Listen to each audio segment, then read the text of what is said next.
Merci beaucoup pour l'accueil. Bienvenue à la Geek Chain. Est-ce qu'on a été gentil avec toi? Oui, tout le monde a été très gentil, très accueillant.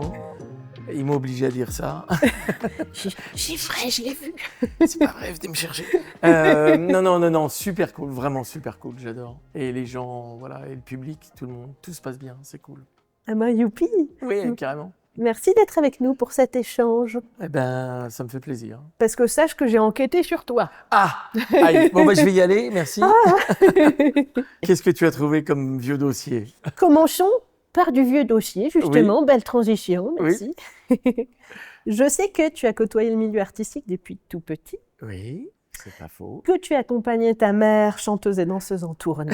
Oui, c'est vrai. Que tu as été à l'école des enfants du spectacle. Ouais. Que tu as fait partie d'une troupe d'enfants. C'est vrai. J'ai bien renseigné, dis donc. J'ai un petit peu cherché. Comment est-ce que tu le vivais, toi, en tant qu'enfant? Est-ce que ça a été réjouissant, mais aussi parfois contraignant, enfin, ce quotidien un peu atypique? Non. En fait, j'avais l'habitude, donc, puisque ma mère était chanteuse, on était plutôt basé en Allemagne. Elle tournait dans toutes les bases américaines. Et donc, on l'accompagnait. Donc, j'avais quand même l'habitude d'une vie un peu de bohème, on va dire. Et puis, j'avais l'habitude des artistes, des musiciens surtout. Moi, je voulais faire de la musique. Je fais de la musique. Et quand on est rentré en France pour des raisons familiales, voilà, j'allais au conservatoire de musique. Je suis allé donc à l'école des enfants du spectacle parce que ma sœur aînée aussi voulait préparer l'opéra en tant que danseuse. Ah, incroyable. Donc c'était une école avec des horaires aménagés qui nous permettaient de prendre des cours ou de jouer au théâtre, tout ça, voilà. Et en fait, la comédie, j'y avais pas tellement pensé. Je sais que ça paraît toujours dingue de dire ça. Il y a beaucoup de comédiens qui disent ça, mais j'étais hyper timide en fait. Ok. Et donc la musique, j'aimais bien parce que tu t'exposes un petit peu moins, en tout cas au début. Et puis en fait, il y a eu des castings là-bas. J'ai été pris dans cette petite troupe de théâtre. Je jouais de façon, comme faire un gamin, tout à fait spontanément. J'ai fait des petits rôles dans des films, des téléfilms, de la figuration au début. Et puis après, il y a eu le doublage. Voilà.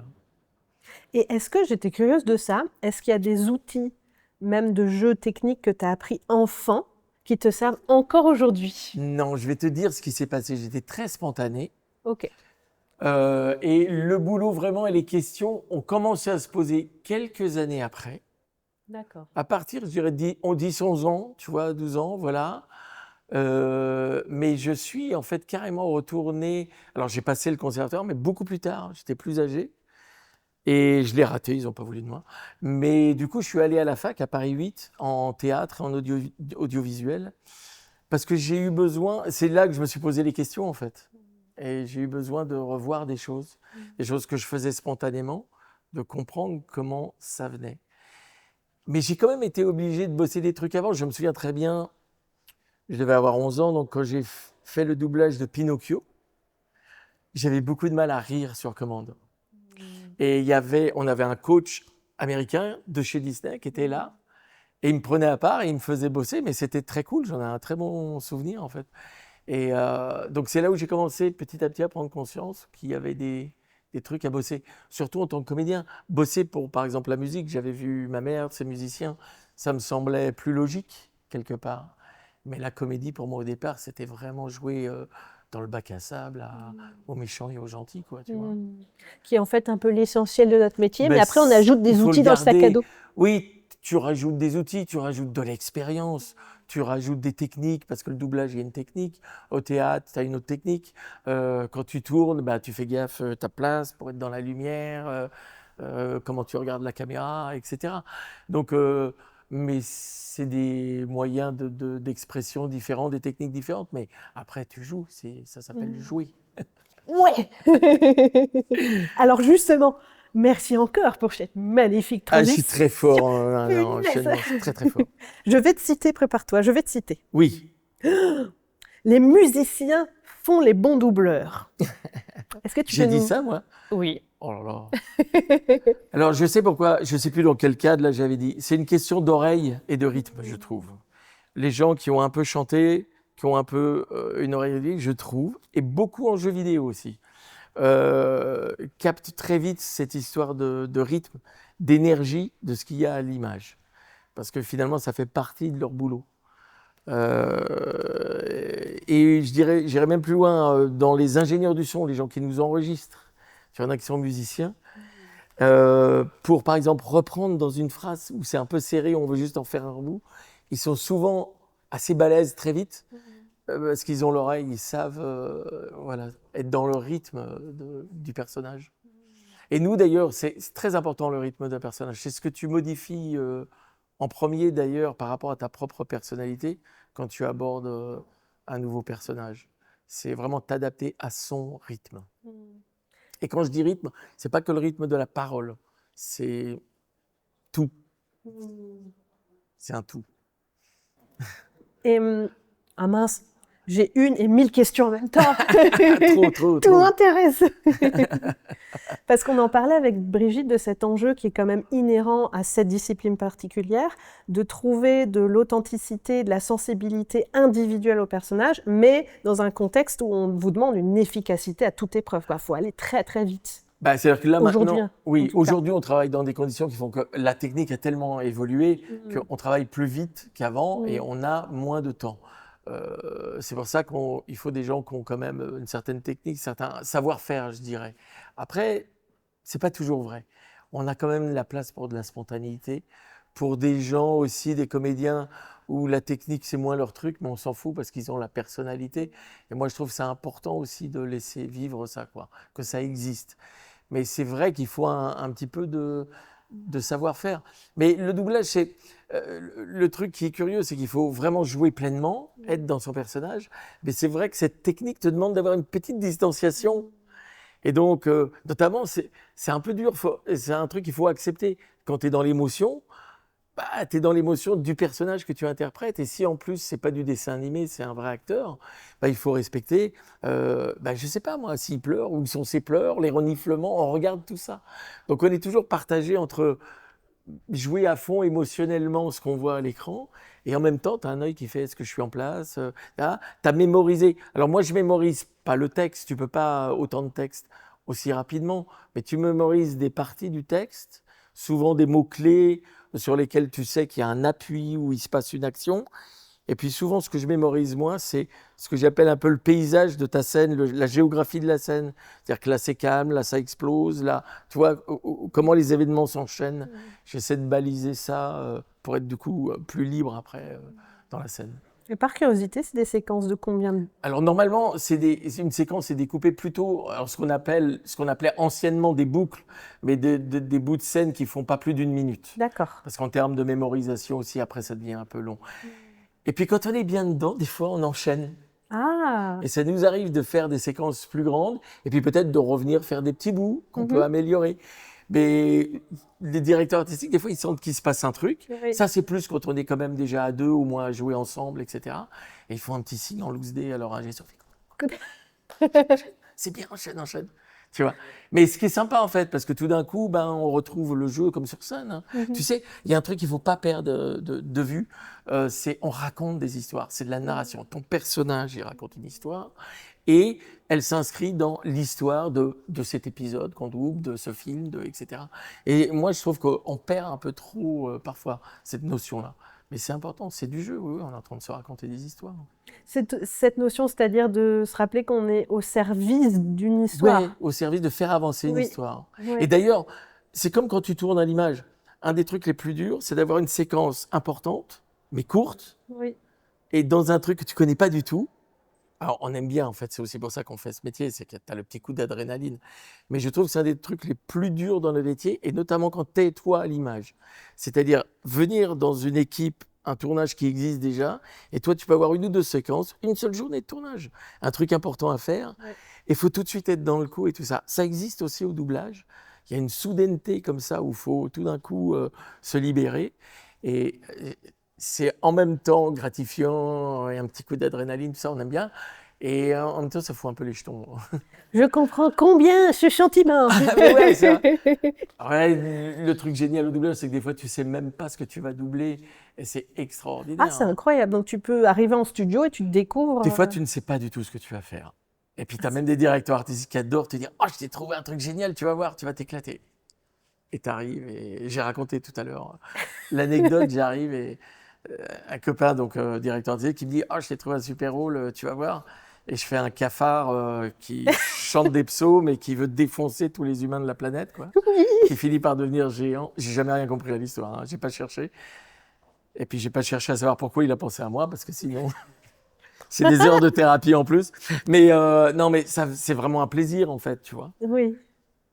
Et puis une demi-heure, 1 heure, 2 heures après, t'es reparti dans la rue, t'as dit au revoir à tout le monde Et tu tu viens de faire traverses ça. ça. Et c'est extraordinaire. Vraiment, c'est des moments que j'adore, en fait. Oui, c'est vrai. Je m'identifie beaucoup à ce que Ah, tu mais tu as racontes raison. forcément. C'est passionnant, et même quand c'est pour des trucs affreux. Non, non, mais Enfin, des oui, oui. personnages complètement Ah ubuesques, bah et non, c'est mais génial. ouais, ouais, ou même moi, voilà, ça m'arrive de faire aussi pas mal, enfin pas mal, des gens un peu psychopathes, quoi, Ouais. un peu dangereux. J'aime bien sûr. Tu peux te laisser avoir par l'émotion aussi dans ces cas-là. Faut t'en servir. Voilà, faut pas la laisser te déborder jamais. Par contre, dans le cadre dans lequel on bosse, pour aussi avoir cette efficacité dont tu parlais. Mais moi, j'ai connu une époque où c'était un artisanat. Quand j'étais gamin, les gens qui nous dirigeaient, des fois, s'ils en avaient marre, ils s'arrêtaient, on revenait le jour d'après, quoi, tu vois, et ça n'existe plus du tout, hein. Oui, là, il y a une cadence globalement de l'industrie où Bah, faut... déjà, en audiovisuel, mais Oui. particulièrement en doublage, la technologie nous impacte vachement. Donc, quand j'étais petit, on travaillait sur du film, la VO, je ne sais pas si les gens peuvent imaginer ça. C'est donc du vrai ciné, du 35 mm qui était projeté. Les Aristochats, c'était du 35 mm, de la vraie péloche, quoi. Et donc, c'est la piste optique qui est dessus qui faisait le son VO, était synchronisé par le biais de l'impulsion électrique, le truc des 50 Hz, ça j'ai jamais tout compris, mais bon voilà, une bande magnétique avec 2 pistes audio pour s'enregistrer qui tournaient donc en même temps dans des boucles. La scène revenait, c'est pour ça qu'on appelait ça des boucles. C'était collé avec une amorce noire, tu vois, et ça tournait. Donc on revoyait la scène, des fois 3 phrases dans une scène, on la revoyait, tu vois, comme ça. Et du coup, on apprenait le texte, on enregistrait. Et donc, le fait de changer une scène, ça prenait du temps. Bah oui, bien sûr. Donc, dans la journée, on avait le temps de se connaître, de se parler, tu vois, Ah oui. etc. Donc, pas du tout la même vitesse. Puis après, il y a eu la vidéo, après, il y a eu la numérisation. Puis maintenant, si tu veux, tu viens une journée, tu peux faire ton personnage quasiment, pas sur toute une série, mais en une matinée, tu vas faire, je sais pas, 4, 5, 6 épisodes d'une série, toutes tes scènes dans la série. Alors, soit tout seul, soit avec l'autre personnage avec lequel tu es le plus en interactivité. J'ai l'impression que ça, aujourd'hui, on peut souffrir d'être un peu isolé en tant qu'artiste. Oui, oui, oui, complètement. Même si on se retrouve sur des plateaux, globalement, peut-être que Oui, oui, on peut oui. souffrir plus d'être tout seul. Bah, c'est difficile de créer l'ambiance qu'il y avait, par exemple, quand on faisait Friends, on était tous les 6 tout le temps au micro, il se passe obligatoirement des trucs qui ne se passent plus quand tu es tout seul, quoi. Alors, Marc, Oui. c'est le running. Merci pour cette transition. Ah, mais je suis trop fort. Ouais. Je suis trop balèze. Justement. Oui. Donc, oui, tu as interprété le rôle de Joey dans Friends, qui est interprété par le comédien Matt LeBlanc, Yes. et que tu as retrouvé bien plus tard pour les séries Papa a un plan et Épisode. Ouais. Merci. Qu'as-tu ressenti pour ces retrouvailles? Alors, c'est incroyable. Non, mais c'est génial parce qu'en plus, bon, ils ont été tellement, eux, marqués par Friends que finalement, quelque part, ils n'avaient plus de boulot. Tu vois, ils avaient trop marqué ces trucs-là. Le premier truc que j'ai fait 10 ans après, je crois, hein, la fin de Friends, ouais, même peut-être plus, c'était Épisode, que je vous conseille si vous aimez Matt LeBlanc. C'est une série qui est passée un peu inaperçue parce que c'est une mini-série. Mais c'est une série où il se caricature lui-même. Sauf que voilà, il a pris de l'âge, tout ça, tout va bien. C'est Joey un peu plus trash, plus adulte, tu vois, 15 ans après. Et il est génial. C'est-à-dire que quand tu le vois dans l'épisode, tu comprends que c'était déjà des grands acteurs dans Friends, des clowns, des vrais clowns. Et là, lui, il est dans une maîtrise et dans une façon de s'assumer qui est juste démente. Et l'écriture de la série, parce que parlons de ça, c'est bien de jouer, d'être bon, tout ce que tu veux. Mais si tu n'as rien à jouer, c'est mort, hein. C'est dur, tu rames. Là, l'écriture, c'est un bijou. Il y a une vraie fin, c'est une série qui a une vraie fin, moi j'adore. Tu sais que c'est mort. Tu as tellement aimé avant, mais tu sais que c'est mort. Et c'est bien en fait que ça se termine. Et ben, je vous conseille ça, parce que là, il est, je trouve, au top de ce qu'il peut faire. Et Papa a un plan, c'est une sorte de sitcom, tu as l'impression qu'on a oublié de la doubler dans les années 90, tu vois. Ils avaient envie de faire ça, un truc familial. Honnêtement, moi j'adore, hein, j'aime bien le doubler. Mais pour revenir à ta question, donc sur épisode, comme ça faisait un bout de temps qu'il n'avait rien fait, que je ne l'avais pas doublé, ils ont voulu que je revienne faire une sorte d'essai.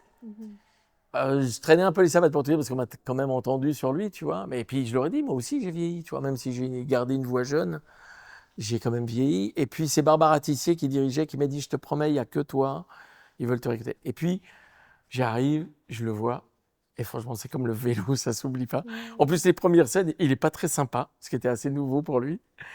Et il le fait super bien. Et je fais ça. Et en vrai, on regarde avec Barbara et on fait, ouais, bon, bah voilà quoi. Il y a un truc qui se passe.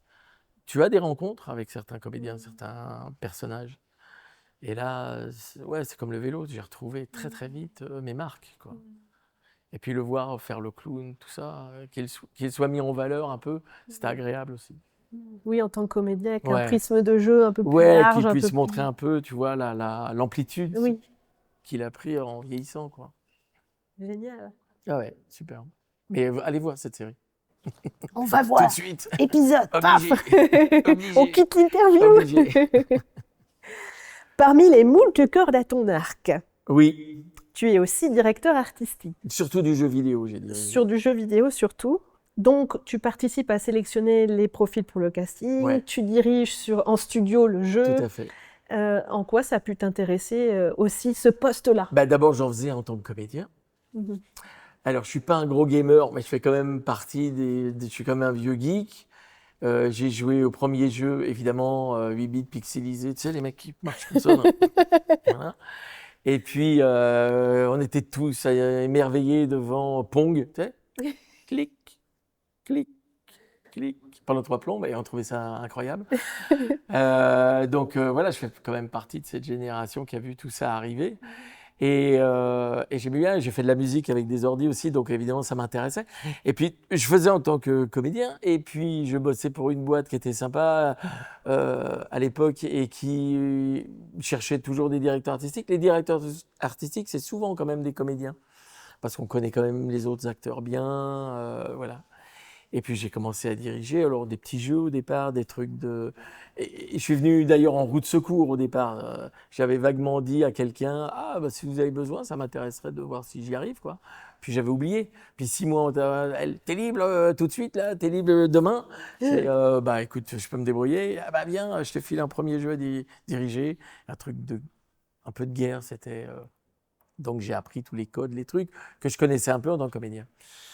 Et puis après, un jour, on me dit viens, faut que tu viennes là, on a une réunion. Hein. Et il me propose de faire Batman, Arkham, la série des Arkham.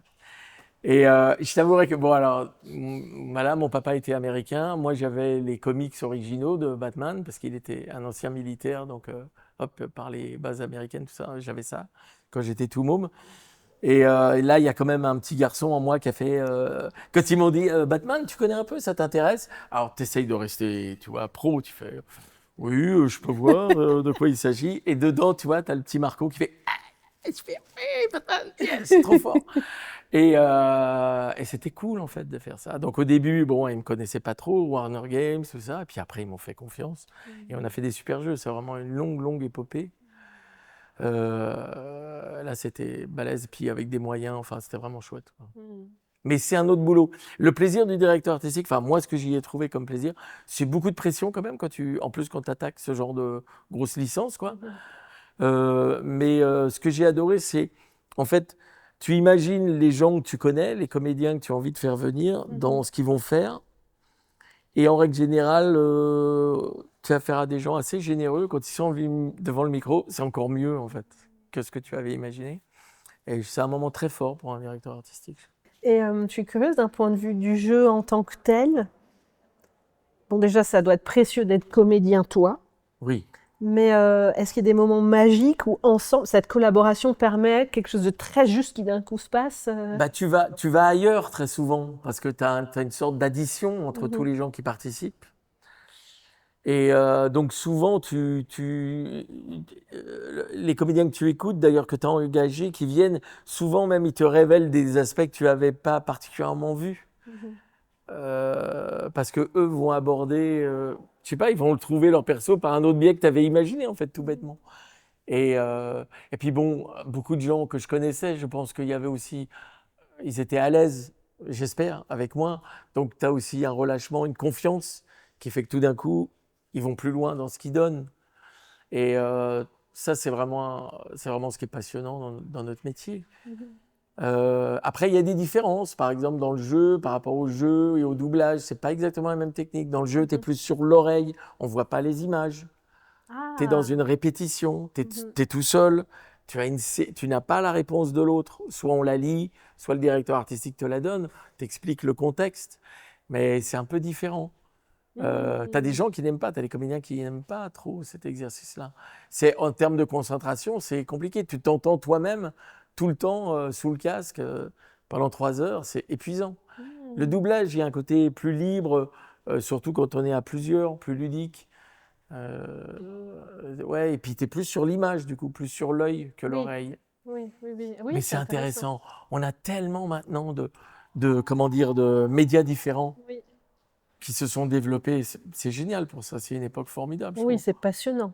Puis ce côté, là où je te rejoins, depuis l'enfance, il y a un côté pluridisciplinaire chez toi.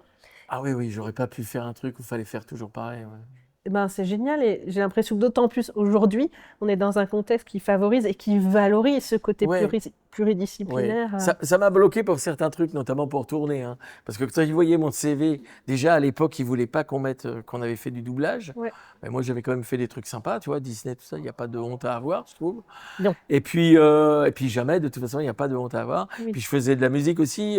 Donc ils disaient, ah, mais alors vous faites quoi? Tu vois, il y a eu un moment, c'était pas très bien vu d'être pluridisciplinaire en France. Hein. Oui, oui, oui, oui. Même moi, j'ai Euh, connu. Ouais, ouais.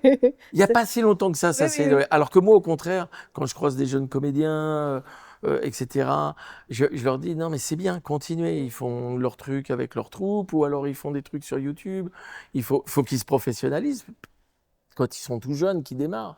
Mais toutes ces portes-là qu'on a, et même si tu veux faire que de la voix, tu as la pub, les podcasts, les livres audio, t'as de trucs. Je me suis retrouvé à faire des trucs de dingo, en vrai, quoi. Genre. Quand j'ai commencé à faire de la pub, j'en avais jamais fait. Ouais. Ok, c'était vaguement pendant Friends ou après Friends. Je n'avais pas trop fait de pub. Et puis je vois que c'est Curtil, Emmanuel Curtil, qui doublait Chandler, qui m'a branché. Donc ils m'appellent et ils me disent ça va la pub, j'ai déjà fait. Moi évidemment je fais oui, oui bien sûr, j'ai déjà fait, pas de problème. Tu vois, n'importe quoi, Marco. La jeunesse quoi, l'inconscience de la jeunesse. Et puis il me dit bon ouais, j'aimerais quand même que tu viennes faire. Et puis je viens faire un essai et ils me prennent. Et je me retrouve en plus, c'était une série de pubs pour un magazine de l'époque. Donc je me suis retrouvé, donc c'était un super entraînement en plus. Parce que je me suis, tu vois, tu fais pas juste un one shot, un spot. Je me suis retrouvé à faire un spot tous les 15 jours. Et c'est une chance énorme, mais c'était drôle. Et en pub, ils aiment bien les comédiens qui ont fait du doublage parce que très vite, on construit des personnages quand il y a les petites scénettes à jouer, tu vois. Donc ça c'était rigolo. Puis la radio, j'ai fait souvent aussi de l'habillage pour les télés, la radio. Ouais. Et j'adore faire ça, c'est encore un autre truc. Oui, donc en fait, c'est hyper riche. Il y a plein Il y a d'interdisciplines plein dans le monde d'interdisciplines. Et il faut faire du tout son. ça. Il Oui. faut faire tout ça. En tout cas, faut jamais se limiter. D'abord, pour un truc tout bête, c'est qu'on est intermittent du spectacle. On Oui. est dans cette économie-là. Il faut faire ses heures, il faut travailler. Et que comme ça, tu dépends jamais des mêmes prods, des mêmes gens, des mêmes Tout à équipes. fait, c'est très précieux C'est ça. très, très important. Oui, oui. Et d'avoir peut-être, j'en sais rien moi, des pistes qu'on peut donner aux jeunes comédiens, comédiennes. Aux jeunes comédiens, c'est alors déjà, alors ceux qui ont vraiment jamais rien fait, faites du théâtre, formez-vous, c'est la base. T'apprends à raconter des histoires, t'apprends à incarner un personnage. Et puis aussi tous les trucs de base, respirer, placer la voix, être bien dans son corps. Ça a l'air de rien, derrière un micro, tu sens les gens qui sont crispés et ceux qui sont relax. C'est très très important. Si t'es bloqué, la voix elle sort pas. Et même encore maintenant, hein, ça nous arrive aussi que ça sorte pas. Hein. Donc c'est très intime la voix. Donc il faut faire tout ça. Et puis après, professionnalisez-vous, voilà, faites des trucs. Et puis, pour le doublage spécifiquement, il y a maintenant des stages qui sont bien. Il faut bien choisir. Essayez de vous faire conseiller. Il y a des trucs qu'il ne faut pas fréquenter, mais il y en a des biens. Et c'est important quand même de faire ça. Mais oui, mais jouer la comédie surtout. Jouer. Jouer. Et ouvrez toutes les Éclatez-vous. portes. C'est ça. Et puis ce que je disais tout à l'heure en conférence, on fait plus de casting, plus d'essais qu'on rate que ceux qu'on réussit. Et c'est normal. Ah oui. Intégrez ça tout de suite dans votre psychologie. C'est pas contre vous. Oui, il y a des jours où on est moins bon. C'est pas grave, on fera mieux le prochain coup. Vous allez en rater plein. Vous faites votre petite autocritique sur le coup, puis après on passe à autre chose.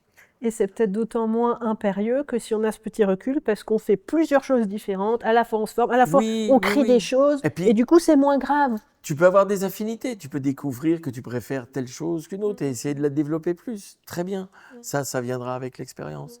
Et de toute façon, ce que tu fais dans une technique de jeu, elle va t'aider pour les autres choses. Oui, tout à fait. Donc, jouer. Oui. Moi, récemment, j'ai appris à faire torche humaine. C'est vrai? Et oh là là. Je l'ai mis dans ma to-do list de l'année. C'est vrai? J'aimerais faire torche humaine dans quelque chose. Mais t'as fait ça dans quoi? Pour un Avec tournage?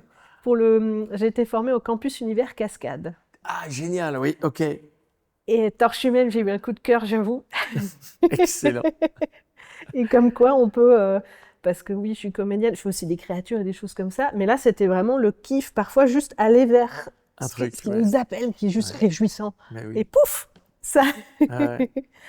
Oui, c'est marrant parce que maintenant, vous trouvez tous ces stages et tout. Oui. Nous, souvent, ces trucs-là, on les apprenait au fur et à mesure. Moi, je me rappelle les premiers trucs d'artifice et tout. Je jouais dans un truc de 3 téléfilms sur avant la guerre, dans les Cévennes, les trucs dans les mines.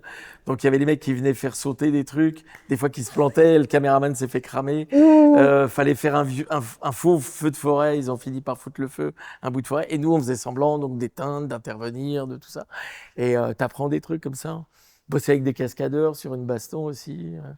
C'est hyper, j'adore. Mais nous, on apprenait tous ces trucs-là beaucoup sur le tas, en faisant, parce qu'il y avait moins les écoles, les stages qu'il y a maintenant. Vous avez du bol, les petits jeunes, là, de faire tout ça. C'est assez cool, c'est vrai. Non, mais c'est vrai, surtout quand c'est fait avec des pros bien et tout. Oui, tout à fait. Dans un cadre bienveillant physiquement et psychologiquement. Faut faire et gaffe, tout. ouais. Nous, des fois, il y a des petits trucs à l'arrache quand même qui n'étaient pas toujours... Oui, je soupçonne que c'est... Tu pouvais te blesser un petit peu, on va dire. Voilà. Fallait faire attention. Je me doute. L'aventure. Ouais, c'est ça. Pour chaque la moitié des comédiens, ils n'ont plus de sourcils. C'est ça, ouais, tu dis. Mais ça fait partie de l'expérience finalement. Mais bon, faut faire gaffe. Oui. Alors, tu es aussi ici en convention, tu rencontres un public qui s'est beaucoup attaché à toi dans la durée, ce qui est précieux et incroyable. Carrément. On pense notamment, mais il y a plein de choses dans ton parcours, mais évidemment Dragon Ball, Friends, Buffy contre les vampires, entre autres. Mais il y a aussi, en plus de l'affection, une vraie reconnaissance pour ton métier en tant que doubleur. Qu'est-ce que tu ressens à cet égard? Parce qu'on sait aussi que ça a pu changer, hein, l'opinion publique a pu bouger dans le temps. Ouais, moi j'ai connu en plus la période où voilà, personne faisait gaffe, ou en fait les gens faisaient gaffe mais on ne le savait pas. T'es dans le noir, t'es dans ton studio, voilà, tu sais pas comment les gens reçoivent ce que tu es en train de faire. Ça a commencé tout doucement, les gens s'intéressaient, il y avait des fanzines. Je parle de Buffy, mais il y a eu un fanzine sur Buffy et la personne a réussi à venir sur un plateau, tout ça, tu vois. Les premiers fans un peu qui creusaient, qui essayaient de s'intéresser. Et puis après, c'est les réseaux sociaux qui ont énormément boosté le truc, qui ont permis de... Les gens ont commencé à se rendre compte que les voix finalement qu'ils entendaient dans leur salon toute la journée, quoi, il y avait des visages, ils pouvaient les rencontrer. Et les premières conventions, j'étais étonné par l'intérêt que les gens avaient pour notre travail. Et maintenant, avec toutes les images qui existent sur Internet, les vidéos, les gens ont carrément développé une culture du doublage qui n'existait pas, ce que je trouve assez dingue. Et puis du coup, nous, on a le retour maintenant sur notre travail qu'on n'avait pas avant. Alors, il est un peu indirect, dans le temps, il est décalé. Mais de moins en moins finalement, parce que comme on fait des conventions, tu as des trucs qui sont passés, tu peux avoir un retour presque, pas instantané, mais assez rapidement derrière. Et c'est fou en fait, c'est fou, les gens, honnêtement, c'est que de l'amour quoi, en plus, les gens te disent des trucs extraordinaires. Donc non, c'est devenu, je ferai pas ça tous les jours, c'est intense et fatigant, ok? Mais j'adore rencontrer les gens. En plus, je bénéficie d'un capital sympathie, là plus personnellement, par rapport aux personnages ou aux séries Oui. auxquelles j'ai pu participer, mais qui est dingue. J'ai une chance folle, tu vois, quand tu as fait Friends, en plus Joey, personne n'est jamais venu me dire, il y a des gens qui me disent, je préfère Monica, mais personne n'est jamais venu me dire, ah non, Joey, je peux pas le piffrer, il est naze. Tu vois, jamais personne m'a dit ça. Il y a un capital sympathique qui est énorme. Et puis Dragon Ball, on voit des familles arriver, t'imagines, on en est à la 3e génération maintenant. C'est dingue. Et la durée de vie de ces séries, je trouve que j'ai énormément de chance d'avoir participé à toutes ces séries. Et là, j'ai Jujutsu Kaisen, qui est une série récente. Donc tu vois, là, j'ai un retour très rapide finalement. Et ça a énormément de succès aussi. Et puis les gens peuvent venir te dire des trucs, s'exprimer sur ce qui leur fait plaisir, ce qu'ils ont aimé. Non, c'est chouette d'avoir du retour sur tout ça. Et puis, alors, pour revenir aux conventions, élargir le truc, je trouve que c'est devenu pour beaucoup de gens une sorte de safe place. Oui. Où il y a plein de publics là, dans la rue, ils s'entendraient pas quoi. Ça se trouve, ils auraient moins d'affinités. Et là, tout d'un coup, ils ont des affinités. Et donc, je trouve qu'il y a une safe place, une tolérance des uns sur les autres, une bienveillance. T'as les cosplayers, hop, nous on est là. Il y a les auteurs aussi, les créateurs. Je trouve ça en fait plutôt rassurant, voilà, de voir tout ce monde-là. Belle conclusion philosophique. Ouais, tout à fait. C'est beau, qu'est-ce qu'on dit. Je voulais te proposer un dernier truc. Oh là, j'ai très peur. Dis-moi. Je fais peur avec la lumière rouge derrière moi et tout. Si tu es OK, si ça ne dit pas, ça fait rien. Oui, dis-moi. J'ai préparé une petite scénette issue de quelque chose que tu as joué. J'ai digué. Qu'est-ce que tu as? C'était de quoi ça? Attends, redis-moi. Tu jouais un corbeau. Ah, ça me dit que... Ah, il avait une voix bizarre, non? Il devait avoir un truc comme ça, non? Un truc un peu comme ça. Ouais, c'est ça. Et puis, il est vachement... il est très, très drôle, ce corbeau. Malgré lui, un peu. Ah oui, c'est une sorte de conscience du personnage principal, c'était pas ça? Ou il faisait un peu l'idiot, en fait? Il faisait un peu l'idiot, Ouais, mais malgré lui, puis il explique beaucoup de choses du jeu. D'accord. C'était dans un jeu, ça? C'est pas vraiment, moi je pensais à un film. Alors j'ai dû faire plusieurs corbeaux. C'est drôle d'infos à savoir. Un jour, j'ai dit que je ferais peut-être une liste des bestioles que j'ai doublées. Ce serait très drôle. Et voir ce qui me manque, tu sais. Oui. Ah, mais si c'est le genre le scolopendre, tu le fais. Ouais, bah, j'aimerais bien, tu vois. Quel genre de pouvoir avait April? Elle était spéciale. C'était une franchisseuse. Un jour, ses pouvoirs ont disparu. Elle ne pouvait plus partir. Personne ne sait pourquoi. Quoi? Quoi? Ah, pourquoi tu dis ouh? Pas parce que ça fait peur. Et puis j'aime bien dire ouh. Ça fait vibrer mon bec. Mais tu penses pas qu'elle a pu perdre ses pouvoirs parce qu'elle sentait qu'ils étaient responsables de sa souffrance? Bien sûr, je sais pas. Hein? Ouais. J'ai l'impression qu'elle avait peur d'affronter la réalité. Elle a réalisé que ses pouvoirs ne pouvaient lui attirer que des ennuis, alors elle les a perdus. Ah oui, c'est de la... comment on dit déjà psychologie, non? Hein? Alors, si on frappe April avec une énorme poêle à frire, peut-être qu'elle retrouvera ses esprits. Quoi ça? Bah non! Ah si, ça s'appelle la thérapie. J'en ai entendu parler dans une taverne miteuse près des quais.